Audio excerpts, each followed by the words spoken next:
para a gente iniciar aí, eu gostaria que você se apresentasse, falasse um pouco sobre o seu trabalho de promover, né, a água de qualidade dentro da pecuária de corte no Brasil, durante vários anos já, e falasse um pouco para a gente sobre o seu trabalho aí, só para a gente iniciar a apresentação.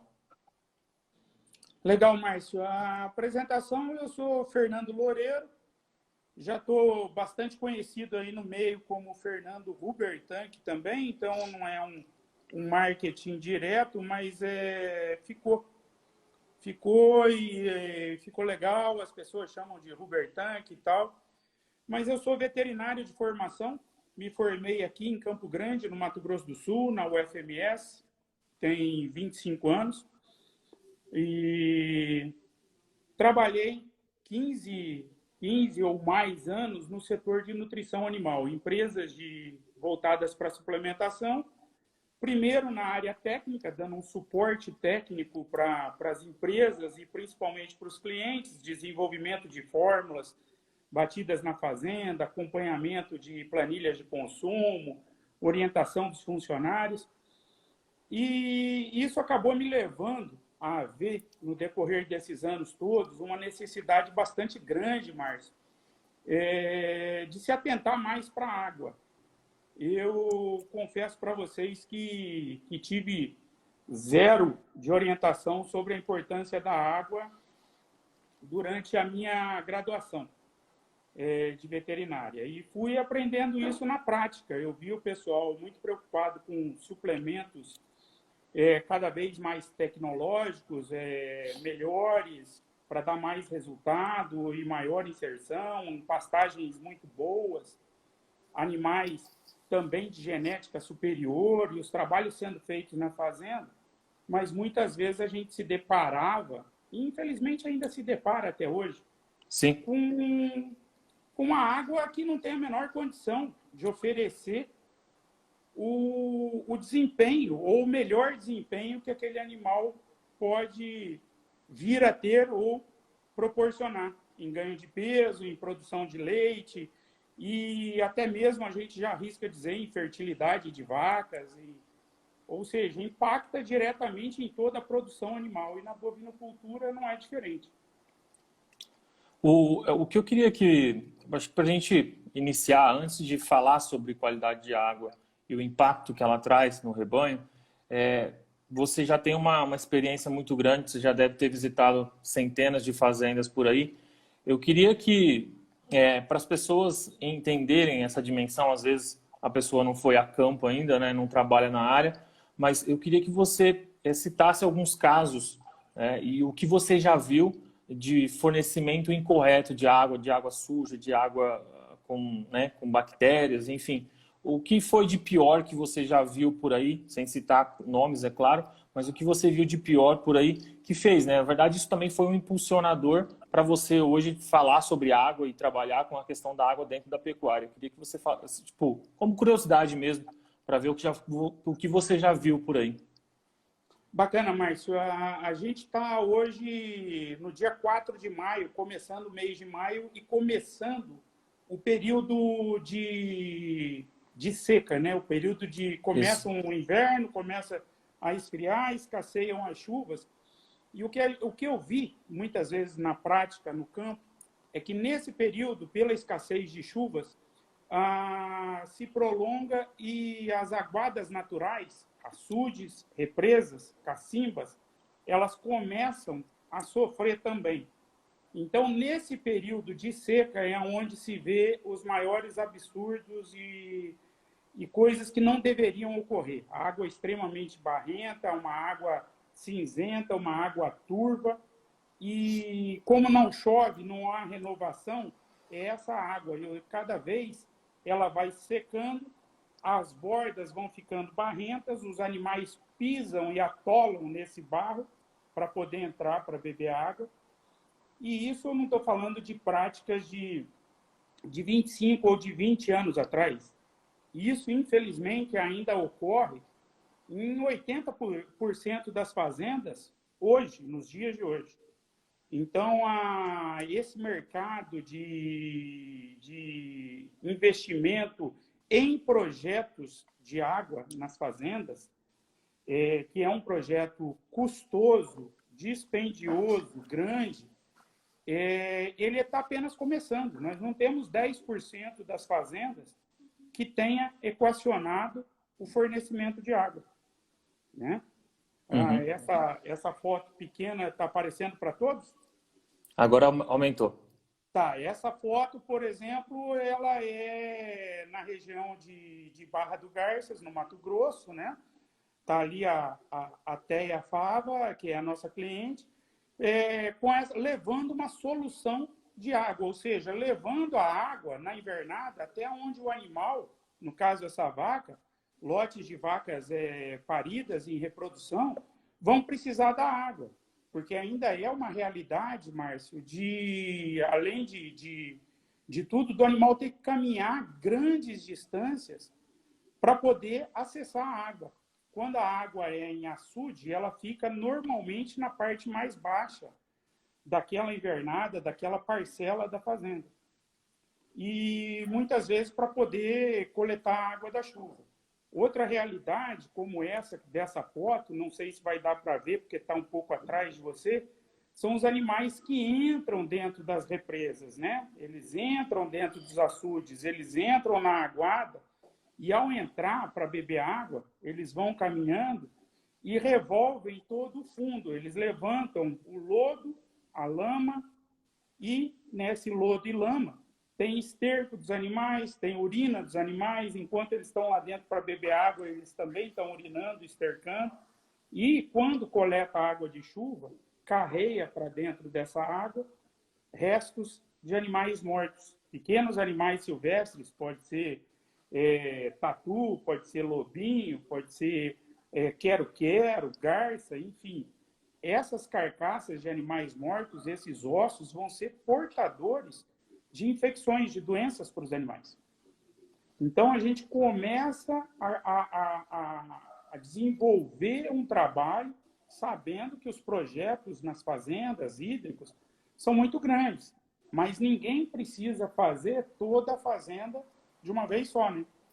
Dá para Isso. poder desenvolver aos poucos, mas tem que poder botar no plano a captação de água, se vai ser de poço, se é um poço artesiano, semi-artesiano, se é uma água de nascente dentro da própria fazenda, se essa é uma água de fluxo contínuo, mas a nascente é em outras fazendas e passa, mas pode vir contaminada de outras fazendas, se é um rio-riacho maior que vem de área urbana ou industrial, que tenha um resíduo industrial, ou até mesmo o resíduo das cidades, né?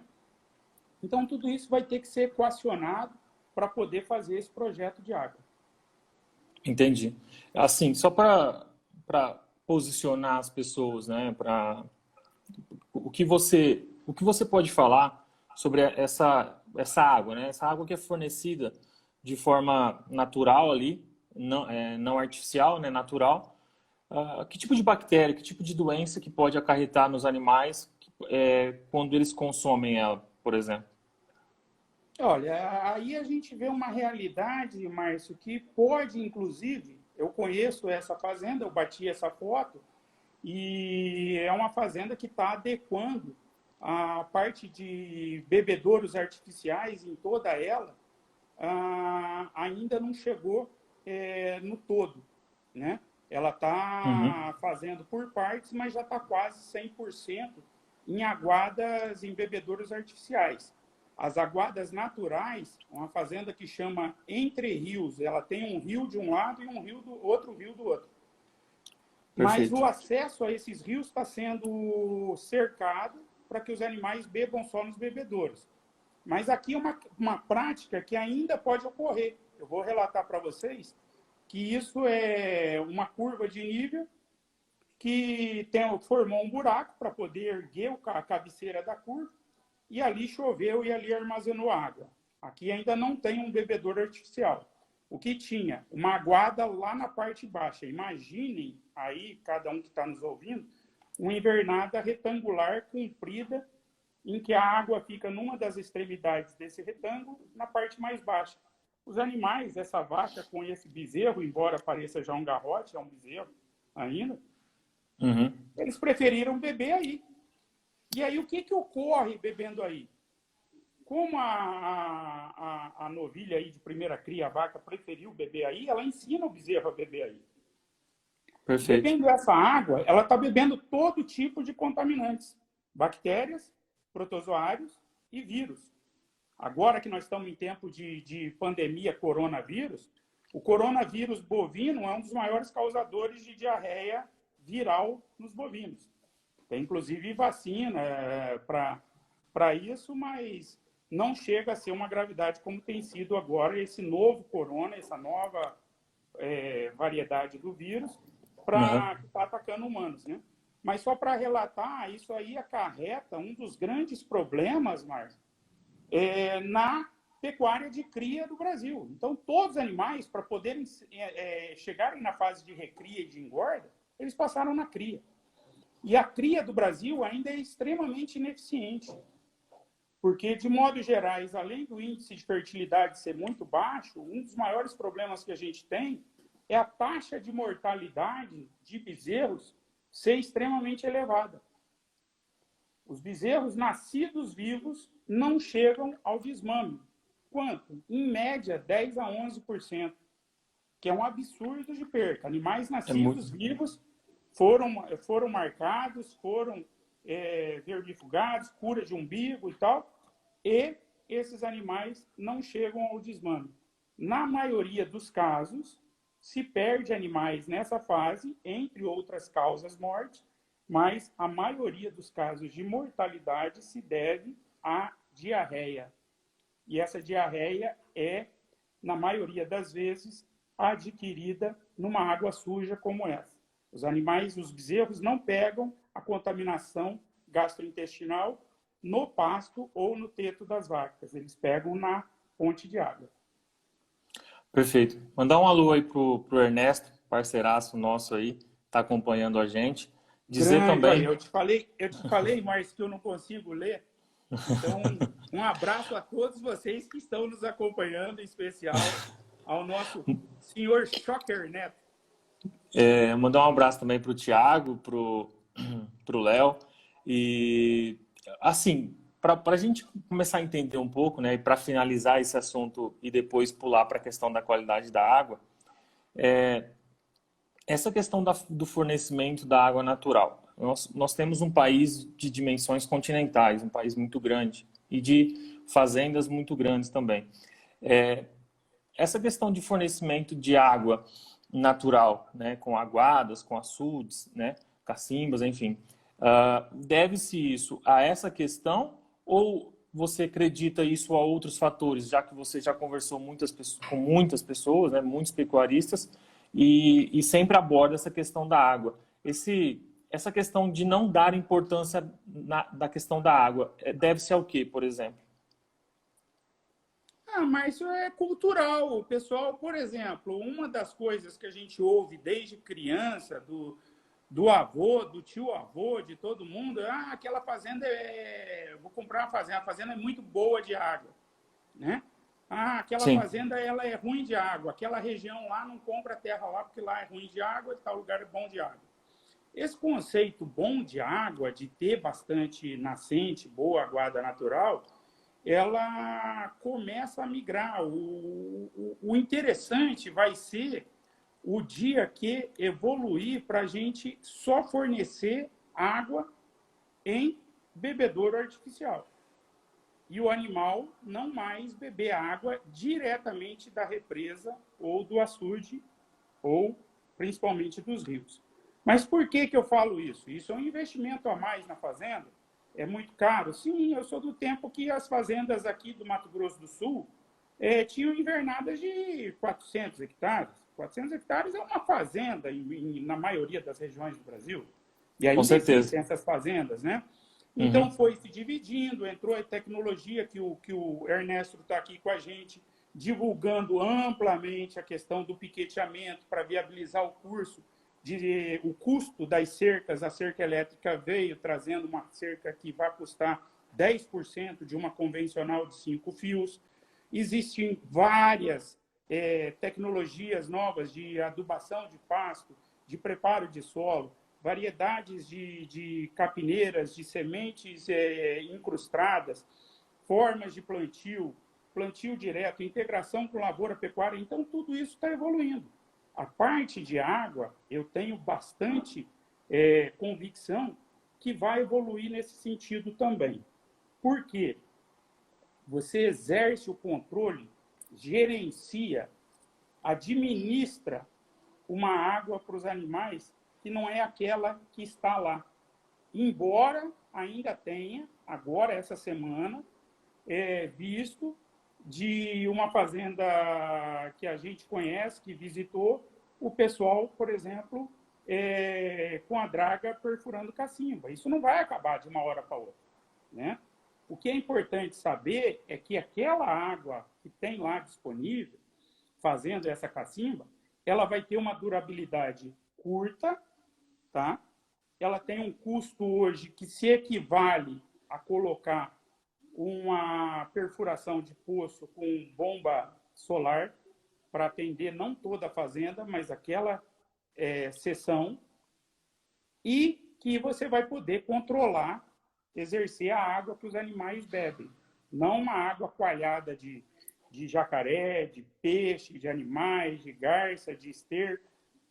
E aí a gente começa a entrar naquele tema que você me perguntou e me pediu para falar, de por que a água é o principal promotor de ganho de peso dos bovinos. Qual que é a associação? Como assim? Promotor de ganho de peso.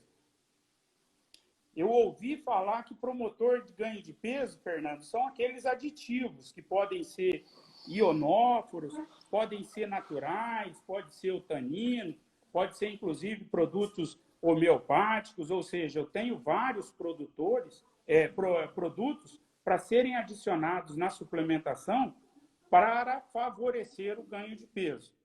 Como que eles atuam? Por exemplo, ionóforos, normalmente eles têm uma ação sobre a flora bacteriana do rumen, controlando o crescimento de algumas bactérias que podem ser nocivas, permitindo o desenvolvimento das bactérias benéficas que fazem a degradação ruminal, né? A gente não está contestando ou nem combatendo isso em hipótese alguma.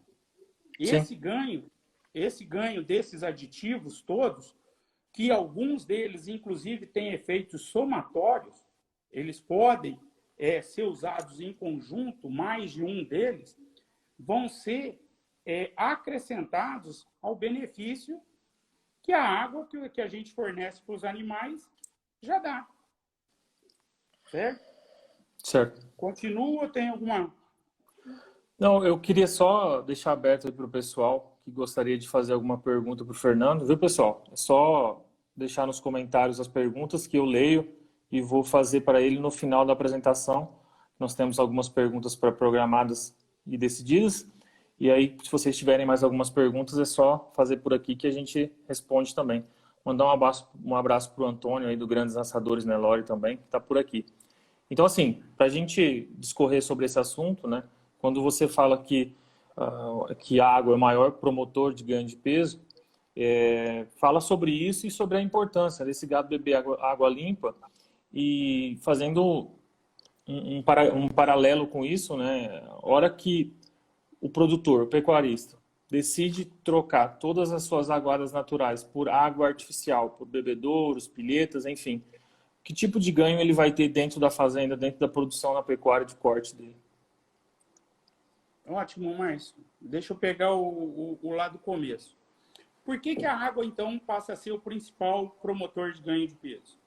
Porque não existe pecuária e não existe vida animal, espécie nenhuma, sem água. Todas as fazendas, como essa foto que a gente está vendo, um pasto exuberante atrás desses animais no bebedouro, manejo intensivo, rotacionado aqui no Triângulo Mineiro, lá do nosso amigo Fernando Costa, o que ocorre? Todos os animais recebem água. Se for nessa fazenda, a água está tubulada por um bebedouro artificial e se controla a frequência de limpeza desse bebedouro para que a água seja sempre limpa, o mais próximo, com o máximo de transparência possível, sem odor sem sabor.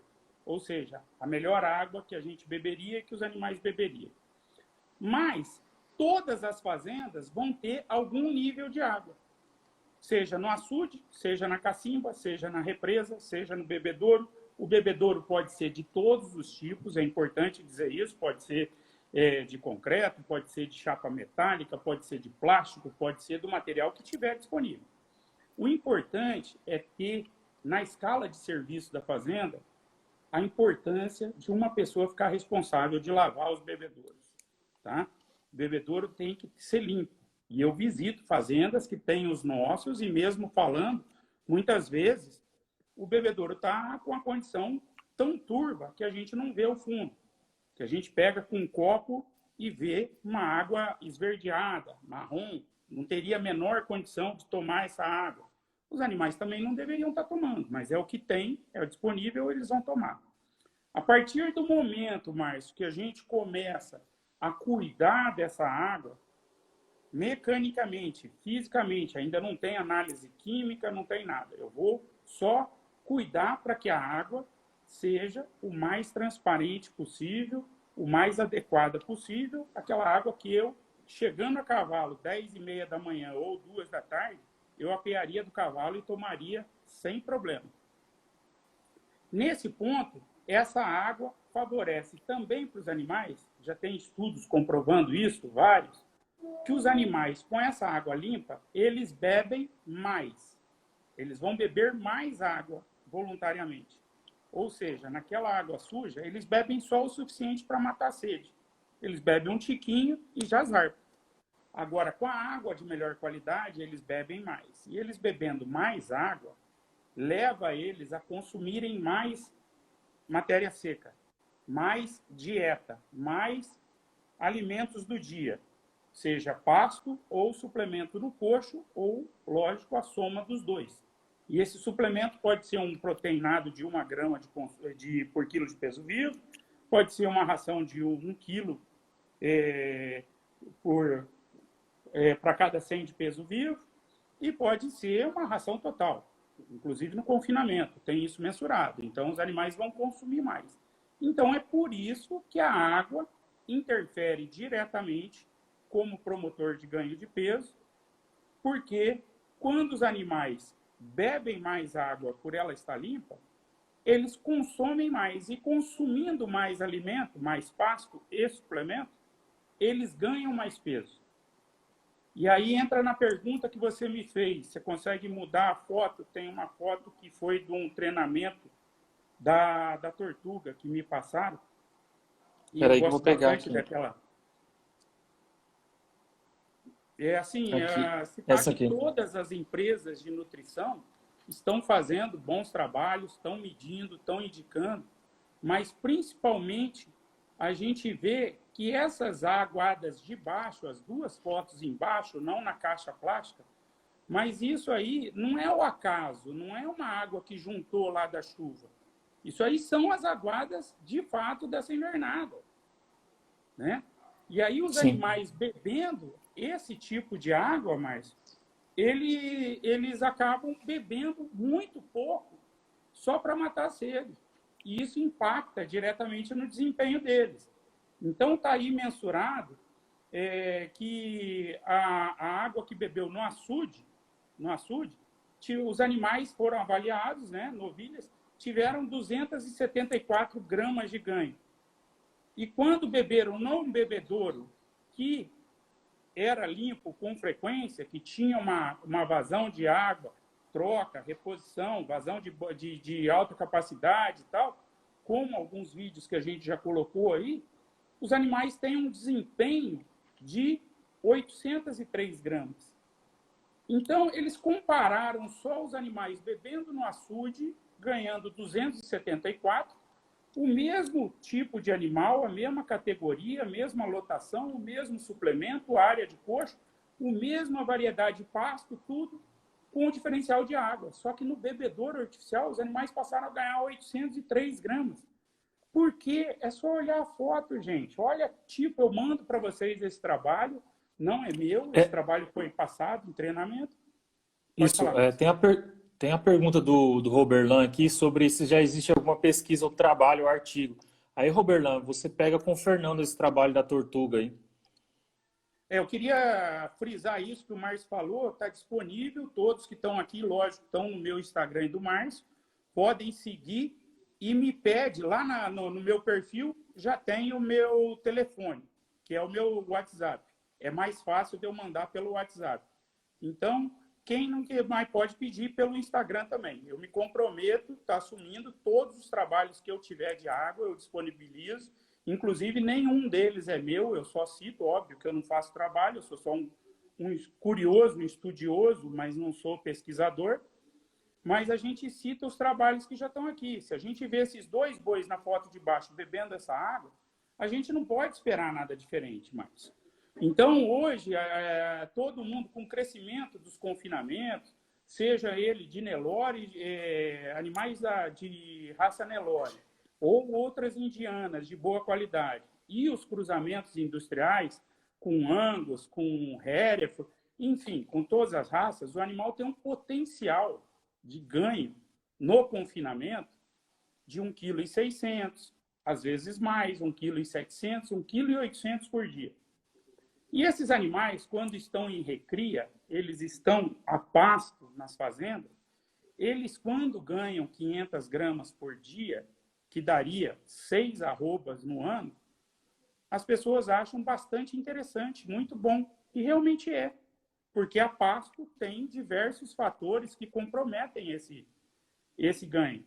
Distâncias caminhadas, dieta não equilibrada, não acerto, diferenças durante o ano. Hoje, por exemplo, já foi um dia que nos 3 estados do sul já entrou um frio intenso, já teve região com geada, né? Aqui no Mato Grosso do Sul, a gente está vivendo uma seca muito brava, muito severa, muito pouco chuva esse ano. Algumas regiões, Goiás, já está chovendo bastante, acima do normal, pelo que eu andei sabendo. Mas a gente sabe que mesmo chovendo agora, quando chegar agosto e setembro, vai estar seco. Então, vai ter essas variações de desempenho. No confinamento, você equilibra isso para o ponto ótimo.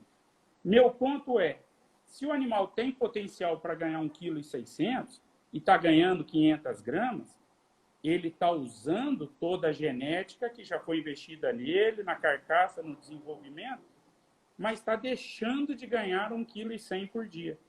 Ele está deixando de proporcionar 1,1 kg por dia. Ele está deixando de trazer lucro para o produtor. E uma das prováveis causas, uma das mais prováveis causas, é a condição de água. Porque os animais no confinamento não bebem dentro de açude, de cacimba, de represa. Não entram dentro das aguadas. No confinamento, na pior das hipóteses, eles lavam o bebedouro uma vez a cada 4 dias. Aí, Fernando, o Glauco, o Benvenuti, está perguntando assim, quanto ao ganho de água representa, né, quantos por cento a mais? Eu acho que nem é uma questão de ganhar a mais, mas é o que o animal deixa de ganhar por consumir água de má qualidade, não é? Exatamente isso. Quando a gente fala promotor de ganho de peso, o que eu quero dizer isso, na verdade, é não fornecendo a água, ela tem, mas a gente tem diversos trabalhos, esse é um deles, e acreditem que esse trabalho não é uma coisa que foi feita ao acaso e tal. Ele está demonstrando para vocês uma diferença de 530 gramas por dia na mesma categoria animal. Eu tenho dados de cliente aqui no oeste do Paraná com 350 gramas dia. Nós temos trabalho publicado com 225 gramas por dia. E tem um trabalho também, que é o que eu assim, observei, menos possível. Esse, por favor, deixa aí. Esse trabalho foi retransmitido ou publicado pela 3R e passado em vários grupos de WhatsApp e no Telegram e fotos aqui no Instagram. Mas, enfim, esse trabalho foi feito no Rio Grande do Sul em 2005 e foi publicado na SBZ, na Sociedade Brasileira de Zootecnia, em 2006, lá na Paraíba. A SBZ se reúne todo ano e aí são apresentados os trabalhos. Então, não é uma coisa nova. É um trabalho de 2005, feito nos 15 meses anos. de fevereiro, março e abril. Fevereiro, março e abril, no Rio Grande do Sul, é época de seca. É diferente aqui do Brasil Central. E foi feito em pastagem nativa, com suplementação mineral apenas, sem proteico. Só nativo e sal mineral no coxo. E ele deu uma diferença de 110 gramas, de 362, parece, para 476. Mas essas 110 gramas que traduz esse trabalho, se a gente pegar 110 gramas, Márcio, e passar para um rebanho, por exemplo, de 200 cabeças, a gente já está falando em 22 quilos por dia. Aí eu pego isso aí em 365 dias, estou falando em 8.030 quilos numa fazenda de 200 cabeças. Tá? É muita. 8.030 quilos num quilo médio aí de... Não vou botar R$7, não. Vamos botar, tem macho e fêmea e tudo. Vamos botar R$6. A gente está falando em R$48.000. Esses R$48.000 dessas 110 gramas desse trabalho, e que eu acredito, e tenho trabalhos comprovando que dá muito mais, mas esses R$48.000, eles são suficientes para pagar o investimento todo no projeto de água para 200 animais. Então, eu usei o exemplo de 200 animais. Se você tiver 200 animais em 4 lotes de 50 animais, você vai precisar, no máximo, de 4 bebedouros, se a fazenda tiver mais pastos rotacionados, enfim. Mas paga o investimento na captação, na armazenagem, né, nos reservatórios e na distribuição de água. Então, é importante que se frise isso, Márcio. Pegando o gancho desse questão de custo, o Murilo está perguntando aqui qual que é o custo médio mensal da instalação e manutenção de uma aguada adequada. Então, você consegue mensurar por cabeça qual que é o custo médio mensal? Você já fez esse cálculo? Vou ser sincero que vou dever, mas vou anotar aqui e vou pesquisar. Por quê?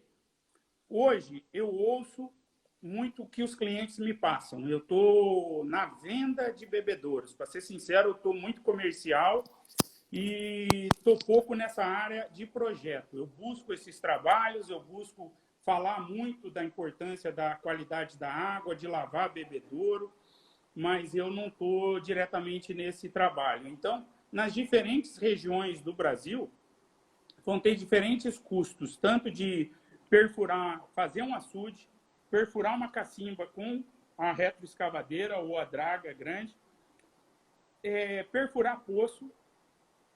Esse poço pode ser artesiano ou semi-artesiano.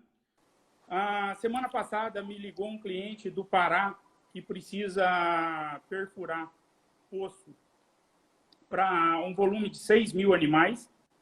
E aí ele queria saber, jogando, ele já tem esses custos, mas o problema é que na região dele ele está furando poço com uma expectativa de 120 metros, então esse é um valor. Aqui eu tenho clientes no Pantanal de Rio Verde, Mato Grosso do Sul, que perfuraram água com 6 metros e tem 10.000 litros dia na placa solar. Então, é suficiente para atender os animais. Esse trabalho com placa solar não é para grandes distâncias, mas eu vou buscar essa informação. Eu diria que sairia em torno de R$300 por hectare, mas isso é muito variável de região para região e quão intensivo vai ser e o local de captação dessa água. Tá, Murilo? Então, estou devendo, legal, mas mesmo assim, estendi. O Bruno está perguntando qual que é o seu endereço do Instagram. Fala para ele aí, Fernando. Fernando Hubertank. @Fernando Hubertank. Eu acho que até aparece aqui na live, né? Mas não sei. Só você clicar aí, Bruno. Mas se Fernando, puder, por favor, nos siga lá, mande as solicitações. Tem uma coisa que eu não falei lá na minha apresentação, Márcio, mas é importante dizer para todos, que tem muita gente que não conheço ainda, é que eu não sou mestre, eu não sou doutor, eu não sou professor nem pesquisador. Tudo que eu falo aqui, eu busco nos trabalhos e aprendo. Eu tenho vários amigos aqui e clientes que me trazem muita informação e eu vou colocando junto. Os trabalhos científicos, esses de ganho de peso, como esse que aparece, são trabalhos já publicados, né? Não é experiência Perfeito. de campo de cliente. Mas eu vou levantando esses trabalhos porque eu tive dificuldade, tinha muito pouco. E, na verdade, esses trabalhos existem, alguns são de 2002, alguns são de 2005, outros são de 2010, uns são de 1998. Mas não são fáceis de encontrar e de traduzir para a realidade. Por exemplo, eu tenho um outro trabalho que mostra os diferentes níveis de sulfato na água para mostrar o tanto que cai o consumo dos animais. Isso foi feito experimentalmente, mas a gente sabe que no Brasil, e você citou isso, a gente vai ter diferentes realidades. Dentro de uma mesma fazenda, conforme o tamanho dela, nós vamos ter diferentes pontos de captação de água e vão ter águas captadas de muito boa qualidade e vão ter águas com alto teor de cálcio, alto teor de ferro, alto teor de sódio, não necessariamente todos juntos, mas são fatores que podem impactar no consumo ou na qualidade final dessa água. Nós não vamos mudar uma fazenda mais. Perdão, pode falar. Não, o que eu queria perguntar, e é uma foto que eu não consegui recuperar a sua aqui, e é essa pergunta que está na tela aí. Sobre essa questão, igual você falou, muitas fazendas, quando o cara vai comprar, fala assim, o corretor fala assim, a fazenda é boa de aguada. Então, nesse caso que, por exemplo, você já provou que existe um ganho de médio diário desse animal elevado quando ele consome água de qualidade. Mas se eu tenho uma fazenda com muita água natural e se eu instalar esses bebedouros, o gado eu vou necessariamente precisar cercar essas áreas que têm água natural para que esses animais obrigatoriamente bebam de água artificial, de bebedouros e pilhetas, ou esses animais instintivamente, né, naturalmente vão beber água no bebedouro? Excelente pergunta, Márcio, excelente pergunta. Tem um mito assim dos meus tios, do meu avô, do pessoal antigo. O pessoal fala assim, o gado prefere a água do açude, o gado prefere a água da poça d'água, o gado prefere essa água barrenta, o gado não gosta de água limpa. E é um mito, né? Um negócio que precisa ser derrubado, porque você chega na fazenda e o dono é um empresário rural com formação técnica, ele sabe, mas lá na fazenda tem um antigão, tem um peão, um capataz, que tem isso na cabeça, esse mito. E a gente precisa estar sempre lá orientando, explicando, e muitas vezes a gente não é acreditado, ou seja, se passa, esse cara aí não sabe o que está falando, ele é da cidade, ele nunca viveu aqui é diferente. Então, eu postei semana passada, e aí fica de novo o convite, ele vai estar ali no meu perfil, um vídeo do professor Renato Dib, lá de Goiânia. O professor Renato Dib é, como eu, um entusiasta por água, com diferencial. Ele é professor, ele pesquisa, ele tem dados, ele dá aula, ele instrui os alunos, e ele é um cara que bate muito, como eu, nessa tecla da água limpa, do bebedouro ser lavado com muita frequência. Então, ele visitando um cliente dele, ele fez um vídeo. Eu tenho esse vídeo comigo e está no perfil dele aqui no Instagram também, Renato Dib. Ele fez exatamente essa filmagem do que você está falando. Ele foi lá com uma represa, que era a aguada natural daquele pasto, grande, aberta, ao lado da praça de alimentação, junta, sem cerca, coxo de suplemento e bebedouro de água. E ele ficou um tempo lá filmando e os animais só vão no bebedouro, inclusive em fila, mas nenhum animal desce no açude para beber água. Eu tenho Perfeito. isso também documentado, foto, não em vídeo, mas o dele ficou em vídeo, ficou de boa qualidade. Eu tenho no meu cliente José Rangel, de Franca, na verdade a fazenda fica em Carmo, Minas Gerais, mas ele botou numa represa grande, bonita, boa da fazenda, uma represa bonita. 4 ou 5 pastos acessavam a beber água nessa represa. E aí ele, sem cercar a represa, ele passou a bombear a água da represa para os bebedouros artificiais. E automaticamente, do dia que ficou pronto os bebedouros, os animais mudaram para o bebedouro e nunca mais foram beber água na represa. Muito bom. Então, esse dado a gente já tem. Agora, veja bem, o que a gente quer é ter o poder de administrar, de melhorar o desempenho dos nossos animais, de tomar conta que eles tenham pastagem suficiente, de boa qualidade e quantidade, que eles tenham suplemento de boa qualidade que atenda o que está faltando no pasto, sempre disponível no coxo, e que ele tenha água.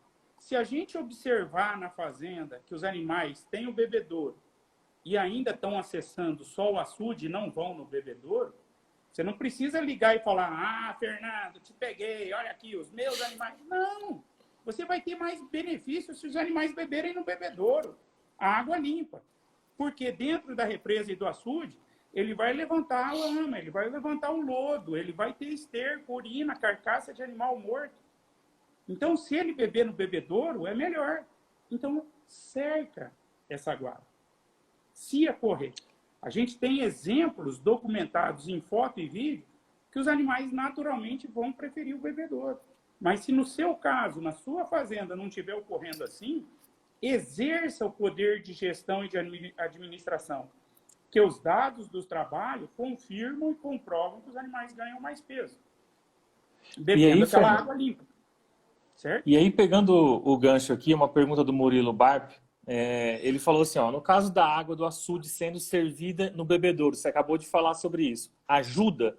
Né? Aí vai a questão de você analisar a água, creio eu, né? A análise da água, Márcio, ela vai ser necessária naquelas fazendas que já têm esse controle rigoroso. Ou seja, eu estou fornecendo a água em bebedouro, eu sei quantos animais estão bebendo em média, eu sei que a água tem um aspecto visual muito bom, com uma transparência boa, ela não tem cheiro, ela não tem sabor, eu tomo dessa água, mas eu estou desconfiado que ela está causando um problema nos animais. Todas as outras equações já foram vistas. Então, é muito importante que se faça essa análise para determinar teores de nitratos, de nitritos, sulfatos, ferro, cálcio, sódio. Então, tem inúmeros elementos minerais, só que isso é o ajuste fino. Aí nós vamos pegar só o pessoal mais antigo para entender que quando tinha aquelas antenas parabólicas, elas tinham dois dials. Um do ajuste grande, e aí depois que já estava aparecendo a imagem daquele canal, a gente ia para o ajuste fino. Aí quando a gente chegava no ajuste fino, é isso aí. 98, 99, 99,8% das fazendas precisa ainda sair dessa condição. Ah, mas na minha fazenda só pode ser feito dessa forma. Então, por favor, depois que acabar de fazer esse açude ou cacimba, e ele já tiver com volume de água suficiente, cerque para que os animais não bebam essa água como ela está e faça essa água chegar via catavento, moinho de vento, ou bomba solar, ou bomba elétrica, ou roda d'água. De alguma forma, essa água chega a um bebedouro onde vai ter possibilidade de você controlar, de decantar o barro no fundo, os sólidos totais, a maior parte. Existem produtos para serem usados para isso, se for necessário, né? E não deixar os animais beberem essa água, porque essa água da foto, os animais que bebem essa água, não dá para a gente esperar um desempenho igual os animais que bebem aqueles bebedouros artificiais limpinhos que a gente estava mostrando. E isso vai impactar na fertilidade da vacada, Fernando? Vai. Já tem trabalho comprovando? Não, ainda não foi feito. Eu conversei com 10 dos principais técnicos que eu considero, né, de reprodução no Brasil, entre eles o João Abdon, da Bahia, o Ricardo Passos, de Goiânia, o professor Zequinha, o professor Pietro Baruzelli, vários deles, tá? Então não precisa testar. Falar, vocês concordam que se a vaca beber uma água desta ou beber uma água limpa no bebedouro, vai ter diferença no desempenho, no índice de fertilidade? Todos, 100% concordam. Quem que pode esperar Perfeito. que animais bebendo essa água vão ter o máximo de desempenho?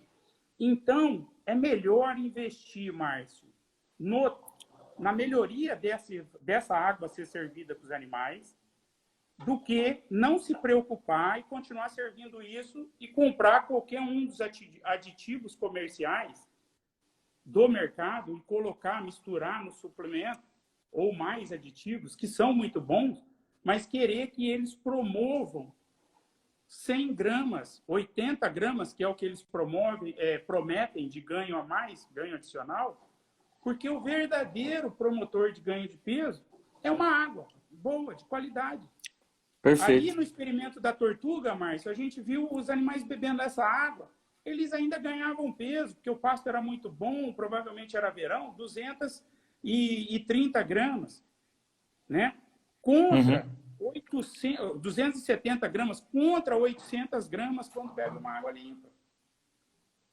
Então, eu não estou falando em comprar um aditivo a mais antes de dar a água de qualidade, porque a água pode proporcionar 500 gramas num trabalho publicado, ou 350, ou 225. Mas aí sim eu vou ter as 225 gramas a mais e mais as 80 gramas de um aditivo, ou 40 gramas de outro, ou as 120 dos dois aditivos suplementares juntos, né? Alguém me perguntou aqui de cal, mas...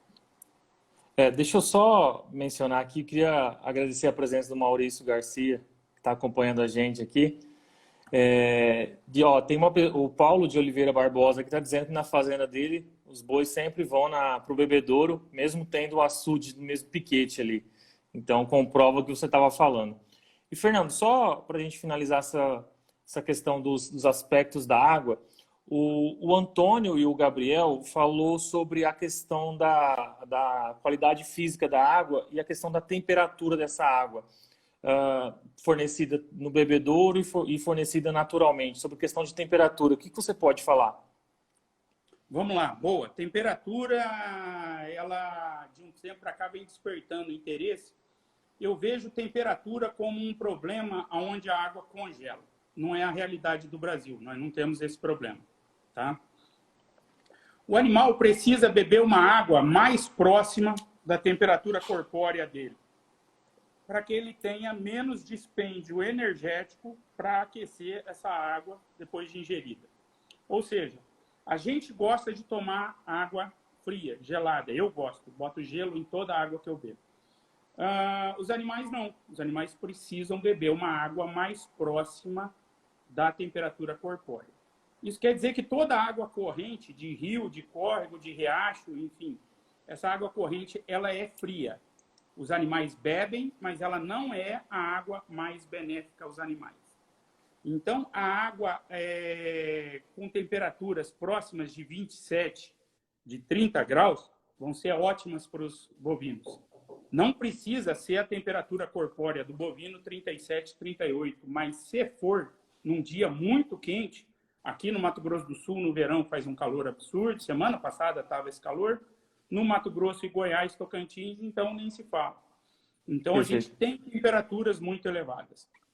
A água a 40 graus não vai ocorrer, até porque ela tem fluxo contínuo. A gente tem que lembrar que os animais vêm ao bebedouro, eles bebem a água e ela está sendo reposta, está introduzindo. Essa água vem do encanamento subterrâneo, ela não está exposta ao sol. Então, ela entra numa temperatura adequada. Então, o meu conselho, se eu estiver falando um absurdo e os técnicos quiserem corrigir, eu aceito bem todas as sugestões. Mas, na minha experiência de leitura, não se preocupem com temperatura de água, tá? A não ser que seja muito fria. Embora a temperatura ambiente vá impactar significativamente no consumo voluntário de água.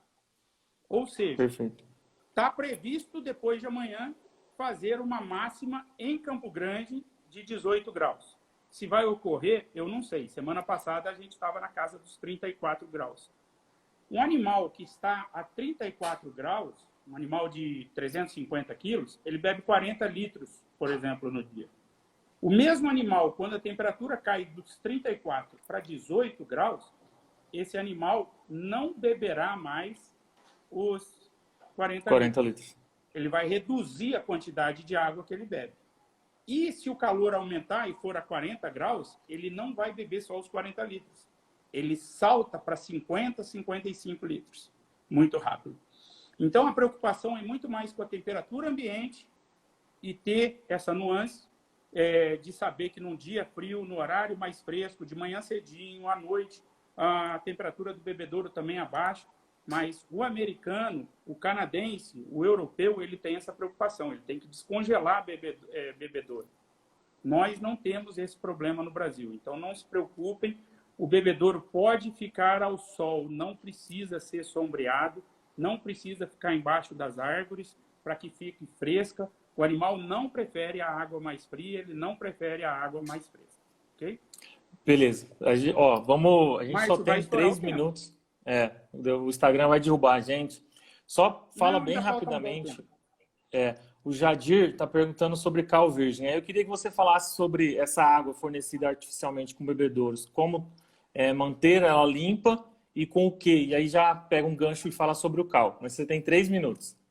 Maravilha. Vamos tentar ser rápido. A água que está ali naquele bebedouro de plástico ali, que é uma caixa d'água plástica, ela aparenta estar suja, mas ela está limpa, tá? Então, é questão de aparência por causa da cor cinza da caixa.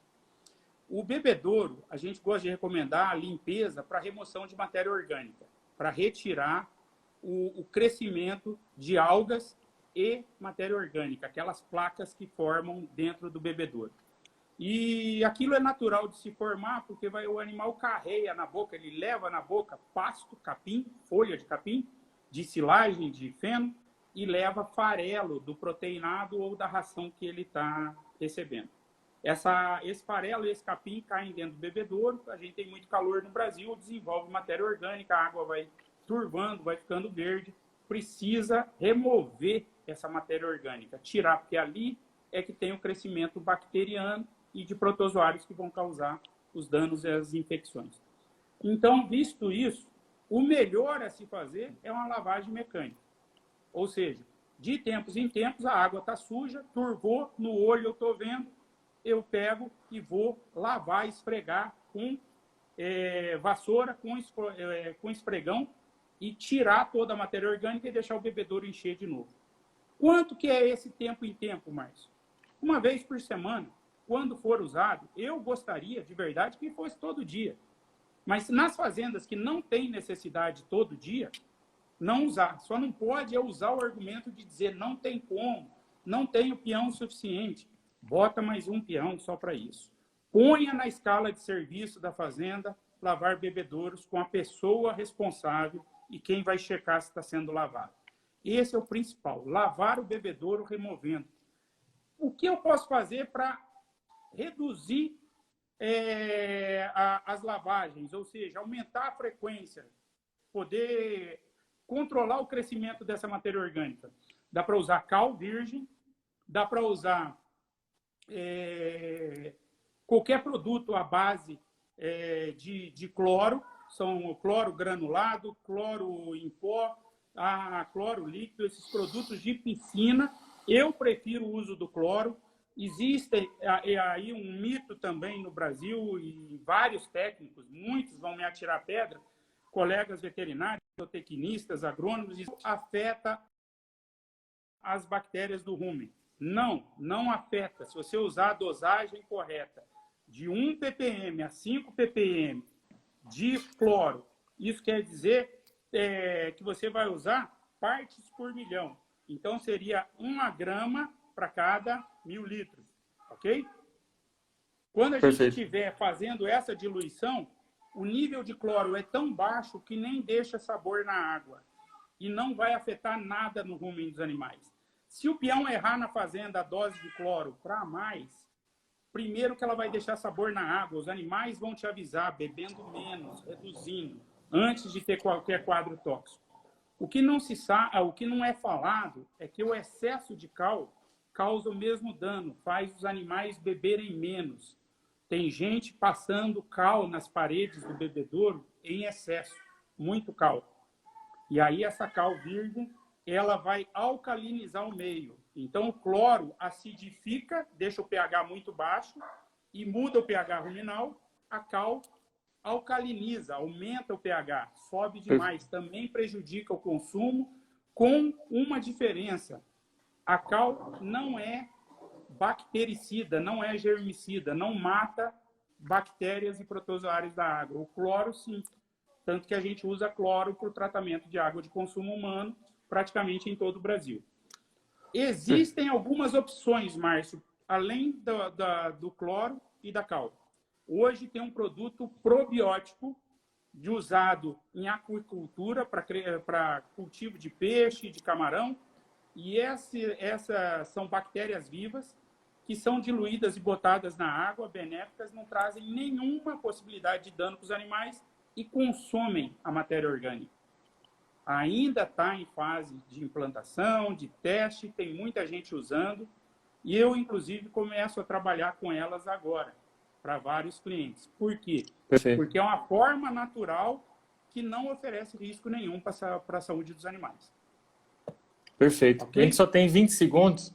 Queria te Eita. agradecer. Eu vou pegar as perguntas e vou te mandar. E a gente marca uma próxima live para as outras. Pode ser? Pode ser. Eu agradeço todos que estiveram presentes conosco. Eu peço desculpas se eu não respondi alguém que ficou no ar. Coloco à disposição de